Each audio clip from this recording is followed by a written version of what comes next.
कल हम लोगों ने पढ़ा वायु दाब की अवधारणा और वायु दाब को प्रभावित करने वाले कारक। वायु दाब की अवधारणा और वायु दाब को प्रभावित करने वाले कारक। आज हम लोग पढ़ेंगे वायु दाब पेटियां, एयर प्रेशर बेल्ट्स के बारे में। एयर प्रेशर बेल्ट्स, वायु दाब पेटियां। अब इसमें देखिए क्या है, हम लोग पृथ्वी पर मुख्य रूप से 1 2 3 4 5 6 7 वायु दाब पेटियां पाई जाती हैं। छोटे छोटे आप एग्जाम देंगे तो वहां पर आता है कि पृथ्वी पर या ग्लोब पर कितनी वायु दाब पेटियां पाई जाती हैं, एग्जिस्ट करती हैं, तो आपका उत्तर 7 हो जाएगा। 3 उत्तरी गोलार्ध में, 3 दक्षिणी गोलार्ध में, 1 विषुवत रेखा के सहारे। तो 3 3 6 1 7 वायु दाब पेटियां पाई जाती हैं। ये प्रश्न पूछा भी जा चुका है। हम लोग वायु दाब पेटियों के बारे में पढ़ेंगे। ये पहली वायु दाब पेटी हम लोग पढ़ रहे हैं, विषुवतीय निम्न वायु दाब की पेटी, equatorial low pressure belt. Equatorial low pressure belt क्या होता है कि जब सूर्य की किरणें विषुवत रेखा पर लंबवत आपतित होती हैं तो अत्यधिक उच्च तापमान के कारण यहाँ की हवाएं गर्म होकर ऊर्ध्वगामी संचरण प्रारंभ कर देती हैं। ऊर्ध्वगामी संचरण, वर्टिकली अपवर्ड इनका प्रवाह शुरू हो जाता है। ऊर्ध्वाधरता ऊपर की ओर हवाएं प्रवाहित होने लगती हैं। और आप जानते हैं कि किसी स्थान पर ऊंचाई बढ़ने के साथ वायुमंडल में, क्षोभमंडल में ऊंचाई बढ़ने के साथ तापमान में गिरावट दर्ज की जाती है। तो जब ये विषुवतीय निम्न वायु दाब की पेटी की हवाएं ऊर्ध्वाधरता ऊपर जाती हैं तो इनके तापमान में कमी आएगी और ऊंचाई पर पहुंचकर सामान्यतः ये 5 किलोमीटर से अधिक ऊंचाई पर पहुंचकर 7 किलोमीटर, कहीं 8 किलोमीटर की ऊंचाई पर ये पहुंचकर, कहीं कहीं 12 किलोमीटर की ऊंचाई पर कभी कभी पहुंचकर ये बाइफरकेट हो जाती हैं, समद्विभाजित हो जाती हैं और समद्विभाजित होकर उच्च अक्षांशों की ओर प्रवाहित होती हैं, अपेक्षाकृत उच्च अक्षांशों की ओर प्रवाहित होती हैं। तो एक तो जब ये ऊपर जाती है तो इनमें तापमान में गिरावट आती है इन हवाओं में, और जब ये समद्विभाजित होकर उच्च अक्षांशों की ओर प्रवाहित होती है, मतलब उपोष्ण उच्च वायु दाब, उपोष्ण पेटियों की ओर विषुवतीय निम्न वायु दाब से उच्च अक्षांशों की ओर प्रवाहित होती है, तो 30-35 तक आते आते उपोष्ण उच्च वायु दाब, उपोष्ण पेटी, उपोष्ण क्षेत्र में आते आते उपोष्ण क्षेत्र तक पहुंचते पहुंचते इनका तापमान काफी कम हो जाता है और ये अवरोहण प्रारंभ कर देती हैं।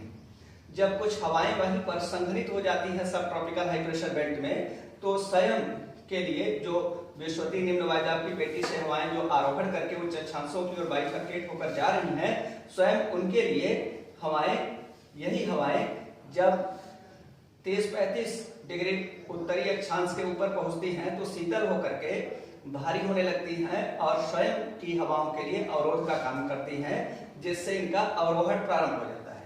तो ये सामान्यतः 30 से 35 डिग्री अक्षांशों के मध्य इनका अवरोहण उपोष्ण पेटी में इनका अवरोहण प्रारंभ हो जाता है। सब ट्रॉपिकल बेल्ट में इनका अवरोहण प्रारंभ हो जाता है। इसी कारण उपोष्ण पेटी में वायु दाब का मान ऊंचा हो जाता है। सबसे पहले हम लोग बात कर रहे हैं विषुवतीय निम्न वायु दाब की पेटी की। तो विषुवतीय निम्न वायु दाब की पेटी को विषुवतीय निम्न वायु दाब क्यों कह रहे हैं?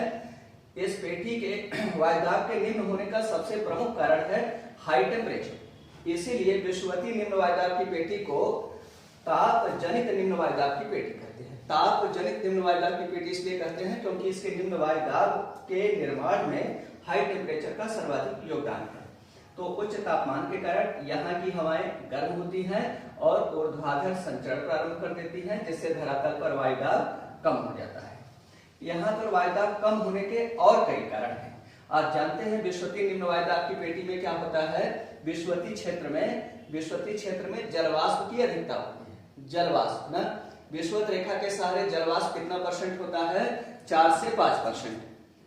जलवाष्प का औसत मान 4 से 5% होता है विषुवत रेखा के सहारे, और ध्रुवों के निकट जलवाष्प की मात्रा घट करके कितना हो जाती है? 0.02% हो जाती है ध्रुवों के निकट। तो यहाँ पर जलवाष्प की मात्रा ज्यादा है, तो जलवाष्प क्या होती है? वायु से हल्की होती है। कल हम लोगों ने डिस्कस कर लिया था कि जलवाष्प वायु से हल्की होती है। जो जलवाष्प है H2O, इसका भार कितना हो गया 2 + 16 = 18 एटॉमिक मास यूनिट। और जो सामान्य वायु में ऑक्सीजन है ये 16 32 एटॉमिक मास यूनिट है, और जो नाइट्रोजन है ये 14 × 28 एटॉमिक मास यूनिट है।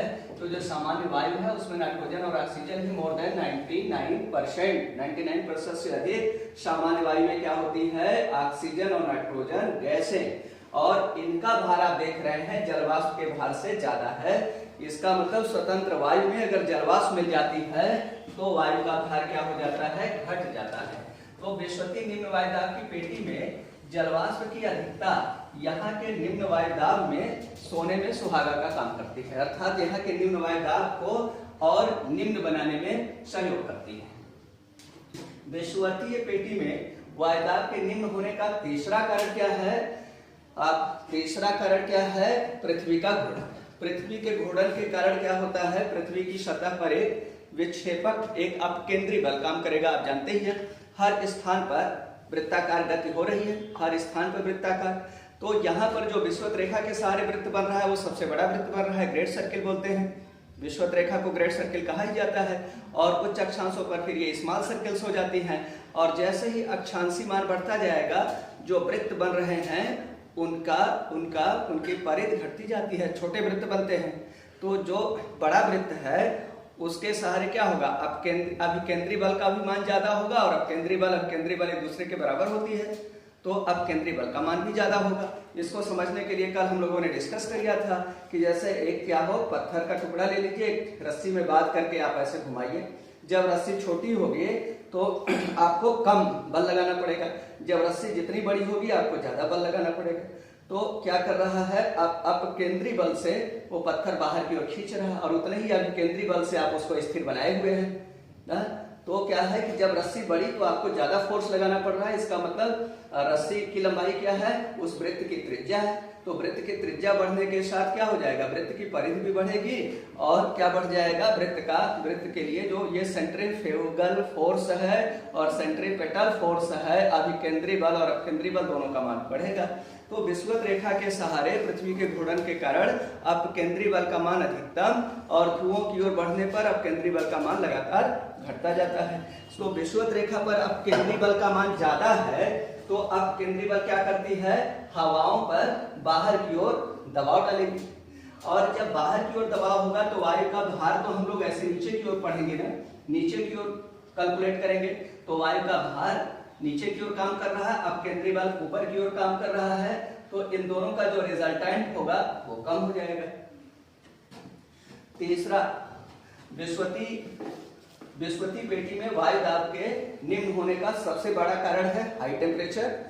दूसरा कारण क्या है, जलवाष्प की अधिकता। तीसरा कारण आपने पढ़ा कि विषुवती क्षेत्र में अपकेंद्री बल के मान का अधिक होना।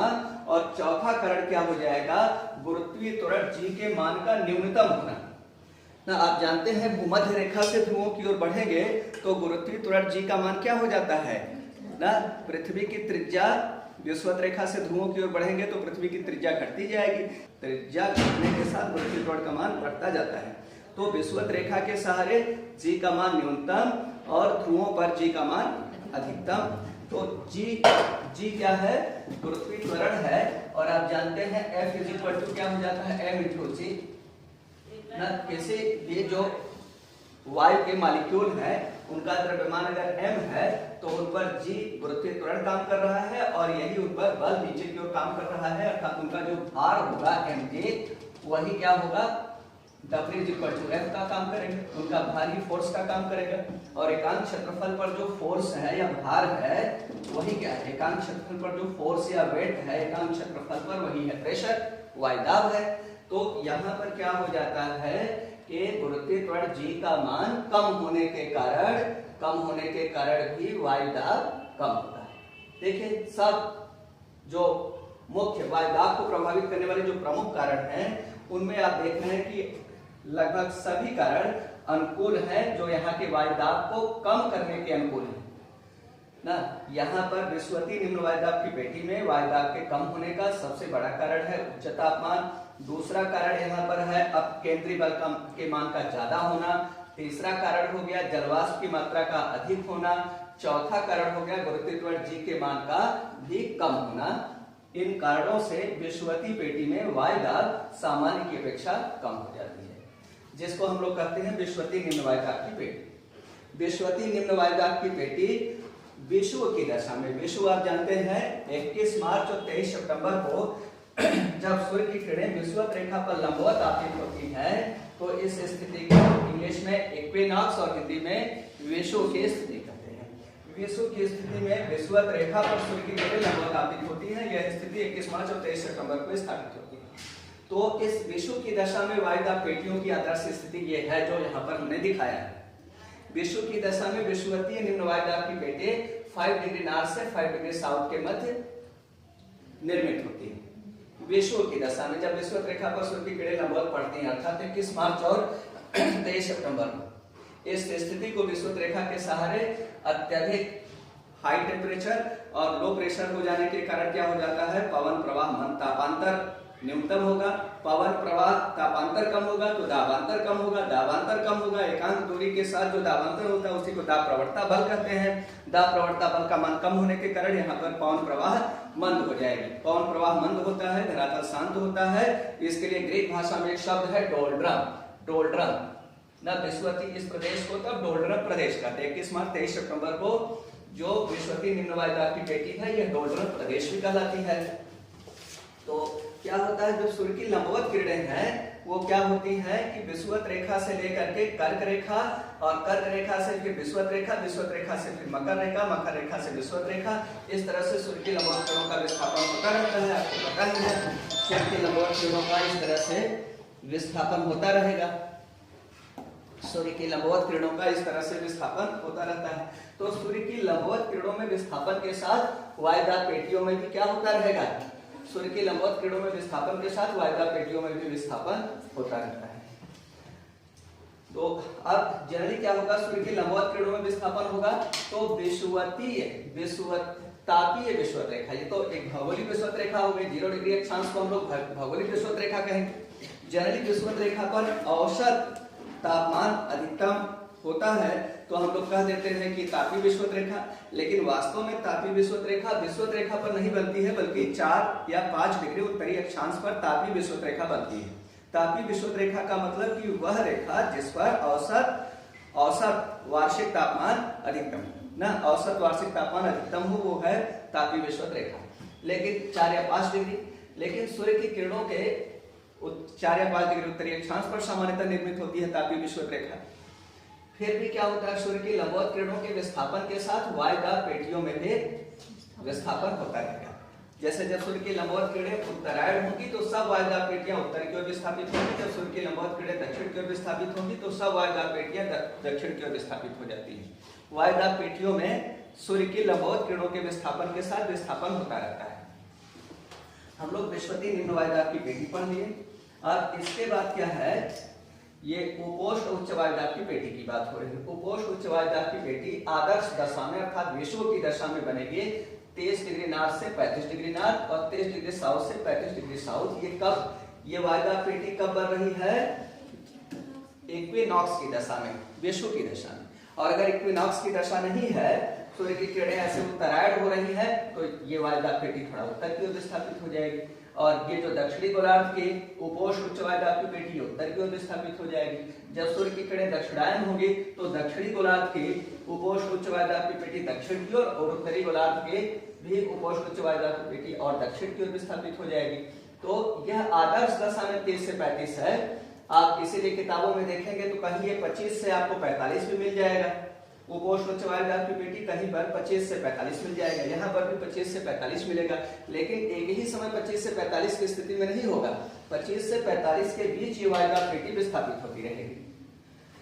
ऐसे ही ये जो विषुवतीय निम्न वायु दाब की पेटी है, ये कर्क और मकर रेखाओं के मध्य विस्थापित होती रहेगी, इनके बाहर नहीं जा पाती, कर्क और मकर रेखा के बाहर नहीं जा पाती, उसी के बीच में विस्थापित होती रहेगी। अब हम लोग इसकी बात कर रहे हैं जो अस्वक्षांश या उपोष्ण उच्च वायु दाब की पेटी। उपोष्ण उच्च वायु दाब की पेटी के कई कारण हैं, लेकिन जो सबसे प्रमुख कारण है वो ये है कि जो विषुवतीय निम्न वायु दाब की पेटी से उच्च तापमान के कारण हवाओं का ऊर्ध्वाधर संचरण होता है, वे हवाएं ऊंचाई पर जाकर बाइफरकेट होकर उच्च अक्षांशों की ओर प्रवाहित होते हुए और 30-35 तक आते आते अवरोहण शुरू कर देती हैं और उपोष्ण पेटी में ये अवरोहण करती हैं। इसलिए उपोष्ण पेटी में उच्च वायु दाब की स्थिति स्थापित हो जाती है। यहाँ पर हम ऐसे इसको जब एग्जाम में दिखाना है या कहीं पर पेपर पर दिखाना है तो आप कैसे दिखाएंगे, ये जो ऊपर जा रही है ऐसे तो बना नहीं पाएंगे रेखाएं, तो हमने इसको इधर दिखा दिया है। ऐसे यहाँ की हवाएं वायुमंडल में ऊपर जा रही है, ऊपर जाकर के भी शीतल होंगी, उच्च अक्षांशों की ओर प्रवाहित होंगी तो शीतल होंगी, उपोष्ण पेटी में आते आते ये अवरोहण शुरू कर देती है। इसलिए उपोष्ण पेटी में वायुदाब ज्यादा हो जाता है। तो उपोष्ण पेटी में 30 से 35 के बीच में वायुदाब के उच्च होने का दूसरा कारण क्या है कि जो उपध्रुवीय निम्न वायुदाब की पेटी सब पोलर लो प्रेशर बेल्ट से अब केंद्रीय बल के प्रभाव से जो हवाएं आरोहण करती हैं वे बाइफरकेट होकर द्विविभाजित होकर के एक तो द्विविभाजित होती है ऊंचाई पर पहुंचकर इसकी एक शाखा ध्रुवीय विषुवत रेखा ध्रुवीय पेटी polar high pressure belt polar belt की ओर नीचे गिरती है, आरोहण करती है, और दूसरी शाखा इसके उपोष्ण पेटी की ओर प्रवाहित होते हुए उपोष्ण उच्च वायुदाब की पेटी में अवरोहण करती है। तो उपोष्ण उच्च वायुदाब की पेटी में विषुवती निम्न वायुदाब की पेटी से आरोहण करने वाली हवाएं भी गिरती हैं या अवरोहण करती हैं, और सब पोलर लो प्रेशर बेल्ट उपोष्ण निम्न वायुदाब की पेटी से भी आरोहण करने वाली हवाएं उपोष्ण उच्च वायुदाब की पेटी में गिरती हैं। यहाँ उपध्रुवीय निम्न वायुदाब की पेटी से आरोहण करने वाली हवाएं भी उपोष्ण पेटी में गिर करके उपोष्ण पेटी के वायुदाब को ऊंचा कर देती है। तो उपोष्ण पेटी के वायुदाब के उच्च होने का यह कारण है हवाओं का इस पेटी में अवरोहण। तो हवाएं जब अवरोहण करती हैं तो नीचे की वायु को कंप्रेस करती है, दबाती है। नीचे की वायु जब दबेगी तो उसका घनत्व बढ़ेगा और प्रेशर भी बढ़ेगा। तो यह कारण है उपोष्ण उच्च वायुदाब की पेटी के उपोष्ण पेटी में वायुदाब के उच्च होने का यह कारण हो गया। उपोष्ण जो पेटी है, उपोष्ण उच्च वायुदाब की पेटी, इसको अश्व अक्षांश भी कहते हैं। उपोष्ण उच्च वायुदाब की पेटी को अश्व अक्षांश हॉर्स लैटिट्यूड भी कहते हैं। हॉर्स लैटिट्यूड इसलिए कहते हैं क्योंकि जो स्पेन के व्यापारी हैं, स्पेन के जो व्यापारी, ये स्पेन है, यहाँ बिस्के की खाड़ी है। स्पेन के व्यापारी बिस्के की खाड़ी से नाव में घोड़े बैठा करके घोड़े बेचने के लिए ऑस्ट्रेलिया जाते थे। ऑस्ट्रेलिया में घोड़दौड़ की प्रतियोगिता बहुत फेमस थी, तो ऑस्ट्रेलिया आते थे। तो जब वे यहाँ पर बिस्के की खाड़ी में पहुंचते थे तो उस समय उनकी स्थिति उपोष्ण उच्च वायुदाब की पेटी के उत्तर में होती थी। लेकिन जैसे ही वो उपोष्ण उच्च वायुदाब की पेटी में आते थे तो उपोष्ण उच्च वायुदाब की पेटी में क्या हो जाएगा, वायुदाब ज्यादा है, अर्थात यहाँ पर प्रति चक्रवाती दशाएं स्थापित रहती हैं। प्रति चक्रवाती दशाओं में क्या होता है, पवन प्रवाह मंद होता है और वायुदाब ज्यादा होता है। तो यहाँ पर वायुमंडलीय दबाव ज्यादा होने के कारण वह नाव डूबने लगती थी और पवन प्रवाह भी मंद रहता था, तो वायु वहीं पर स्थिर, नाव की गति भी मंद रहती थी। नहीं तो वायु की गति ज्यादा रहने पर भी ऐसी संभावना थी कि हाँ नाव आगे निकल जाएगी, इस पेटी को जल्दी से पार कर जाएगी। अब इस पेटी को पवन प्रवाह मंद होने के कारण इस पेटी को पार करने में भी समय लगता था, और दूसरा वायुमंडलीय दबाव ज्यादा होने के कारण इस पेटी में नाव के डूबने की संभावना बढ़ जाती थी। जब वो हार्स लैटिट्यूड के बाहर होते थे तब उनको अंदाज नहीं मिल पाता था कि इसमें कितने घोड़े नाव में बैठाए जा सकते थे। लेकिन वायुमंडलीय दबाव हॉर्स लैटिट्यूड या उपोष्ण उच्च वायुदाब की पेटी में पहुंचते ही वायुमंडलीय दबाव बढ़ने के कारण और पवन प्रवाह मंद होने के कारण उन्हें नाव के डूबने की आशंका प्रतीत होती थी, और इसलिए वो क्या करते थे कि आवश्यकता के बचाव के सिद्धांत जो कानून में आप पढ़ते हैं, आवश्यकता का बचाव, और उसमें बहुत डिफेंस मिलता है। जैसे आप पर कोई गोली चला रहा हो तो अपनी प्राण रक्षा में आप उसका जान ले सकते हैं। ये आवश्यकता के बचाव का सिद्धांत है और बहुत डिटेल में कानून में पढ़ते हैं। कई बार क्या होता है कि अगर एक व्यक्ति की वजह से 100 व्यक्तियों की हत्या की आशंका हो तो उस व्यक्ति की हत्या करना आवश्यकता का बचाव हो जाता है। उसे एक व्यक्ति को मारकर अगर 100 व्यक्ति को बचाया जा सकता है तो उसे एक व्यक्ति को मार देना चाहिए। तो इसी तरह से यहाँ पर भी होता है कि अगर नाव डूबेगी तो सबके सब घोड़े भी मारे जाएंगे और व्यापारी भी मारे जाएंगे। तो इसलिए यहाँ के स्पेन के व्यापारी इस अस्वच्छांश में पहुंचते ही कुछ, जब नाव डूबने लगती थी, डूबने की आशंका होती थी, तो कुछ घोड़ों को उपोष्ण पेटी में, उपोष्ण उच्च वायुदाब की पेटी में फेंक देते थे घोड़ों को। इसी कारण इस पेटी का नाम हो गया अश्व अक्षांश, हॉर्स लैटिट्यूड। इस पेटी का नाम हॉर्स लैटिट्यूड हो गया। ऑस्ट्रेलिया यहाँ है तो उनको इस पेटी के बाद इस पेटी से दक्षिणी गोलार्ध का जो हॉर्स लैटिट्यूड है इससे भी होकर गुजरना पड़ता था। तो कई बार यहाँ एक घोड़े फेंक करके संतुलन बनाया, फिर यहाँ आते आते फिर संतुलन बिगड़ गया, फिर उन्हें एक घोड़े या 2 घोड़े फेंकने पड़ गया समुद्र में। तो इसलिए ये दोनों गोलार्धों की जो उपोष्ण उच्च वायुदाब की पेटी है उसको हॉर्स लैटिट्यूड कहा जाता है।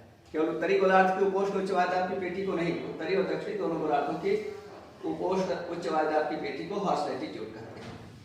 अब इसके बाद तीसरी जो पेटी है उसका नाम है सब पोलर लो प्रेशर बेड, उपध्रुवी निम्न वायुदाब की पेटी।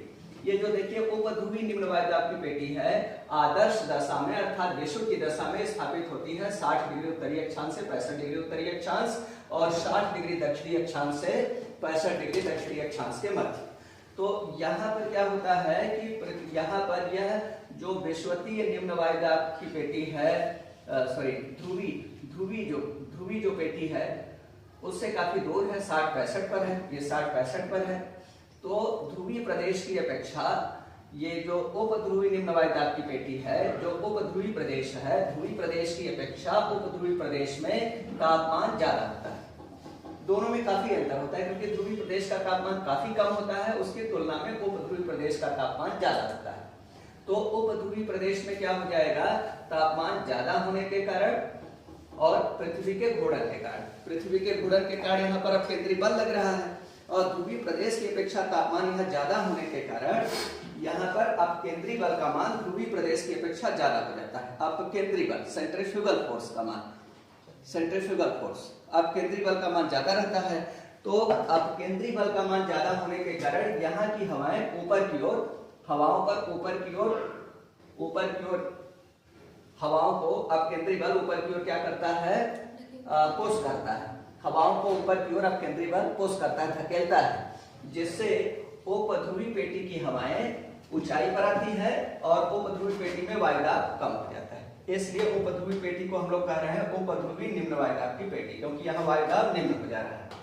और इस पेटी से हवाएं जो आरोहण करती हैं वो ऊंचाई पर जाकर के द्विभाजित होती है और एक आकर के ध्रुवीय उच्च वायुदाब की पेटी में गिरती है और दूसरी शाखा आकर गिरती है उपोष्ण उच्च वायुदाब की पेटी में। अब हम लोग 1, 2, 3 पेटियां हो गई, चौथी पेटी को पढ़ रहे हैं। चौथी क्या है, ध्रुवीय उच्च वायुदाब की पेटी। ध्रुवीय उच्च वायुदाब की पेटी 80-85 डिग्री उत्तरी अक्षांश से उत्तरी ध्रुव और 80 या 85 डिग्री दक्षिणी अक्षांश से दक्षिणी ध्रुव के मध्य निर्मित होती है पोलर हाई प्रेशर बेड, ध्रुवीय उच्च वायुदाब की पेटी। अब जो ध्रुवीय उच्च वायुदाब की पेटी है इसके वायुदाब के उच्च होने के कई कारण हैं। सबसे प्रमुख कारण तो यह है कि यह भी ताप जनित वायुदाब की पेटी है ना। जैसे विषुवतीय निम्न वायुदाब की पेटी ताप जनित है, ऐसे यह भी ताप जनित है ध्रुवीय उच्च वायुदाब की पेटी। लेकिन विषुवतीय निम्न वायुदाब की पेटी उच्च तापमान के कारण निर्मित हो रही है और ध्रुवीय उच्च वायुदाब की पेटी निर्मित हो रही है वेरी लो टेम्परेचर के कारण, निम्न तापमान के कारण। तो यहाँ वेरी लो टेम्परेचर के कारण हवाएं संपीड़ित होती हैं, धरातल पर वो बनी रहती है, इसलिए यहाँ पर वायुदाब ज्यादा हो जाता है। उनका घनत्व तो ज्यादा रहता है, वो भारी होकर धरातल पर लो टेम्परेचर होगा तो हवाओं में प्रसार कम होगा, हवाएं संपीड़ित होंगी और धरातल पर बैठी रहेगी, तो इसलिए यहाँ पर वायुदाब ज्यादा हो जाता है। लेकिन ध्रुवीय जो पेटी है इसमें वायुदाब के उच्च होने के अन्य कारण भी, अन्य वो सभी कारण जैसे वायुदाब ऊंचा हो सकता है सब यहाँ पर मौजूद है। जैसे पहला निम्न तापमान है, इसकी वजह से वायुदाब ज्यादा है। दूसरा जलवाष्प की मात्रा अगर वायु में कम है तभी वायुदाब बढ़ जाता है, तो यहाँ पर जलवाष्प की मात्रा भी कम होती है पूरे पृथ्वी पर न्यूनतम जलवाष्प ध्रुवीय प्रदेशों में ही मिलता है। तीसरा कारण क्या है, गुरुत्वाकर्षण बल जब ज्यादा होगा, जी का मान ज्यादा होगा तो mg ज्यादा होगा। mg अर्थात यहाँ जो गैस के अणु है उन पर लगने वाला बल ज्यादा होगा, अर्थात उनका भार ज्यादा होगा। जी का मान बढ़ने के साथ मॉलिक्यूल का द्रव्यमान तो वही रहेगा लेकिन भार बढ़ जाएगा, और भार जो होता है एकांक क्षेत्रफल पर जो वायु का भार है वही तो वायुदाब है। तो यहाँ पर जी का मान भी अधिक है जिसकी वजह से वायुदाब ज्यादा है। और चौथा प्रमुख कारण क्या हो गया, पृथ्वी के घूर्णन के कारण एक अपकेंद्री बल उत्पन्न होता है। यह अपकेंद्री बल हवाओं को ऊपर की ओर पुश करता है, धकेलता है।